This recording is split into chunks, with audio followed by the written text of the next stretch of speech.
Hi, welcome to Richard Cabile YouTube channel, and for today's tutorial, I will be teaching you on how to enable and disable content restrictions in Connect with Friends on iPhone X. But first, kindly subscribe to this channel and don't forget to hit the subscribe button and the bell to notify you for the new updates. And let's start. Using your iPhone X for your home screen, first go to Settings. Then in the settings, scroll down and click the Screen Time. Then after that, in the screen time, scroll down and click Content and Privacy Restrictions. Then after that, in the Content and Privacy Restrictions, click the Content Restrictions. Then scroll down and find the Connect with Friends, then click. Then after that, in the Connect with Friends, if you want to disable, just click Don't Allow until there's a check mark on the side.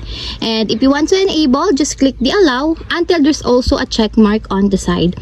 By selecting Allow, apps can ask for permission to connect you with your Game Center friends. And that's it. We have successfully enabled and disabled content restrictions in Connect with Friends on iPhone X. If you have a question, kindly comment down below and don't forget to hit the subscribe button and the bell to notify you for the new updates. And thank you for watching.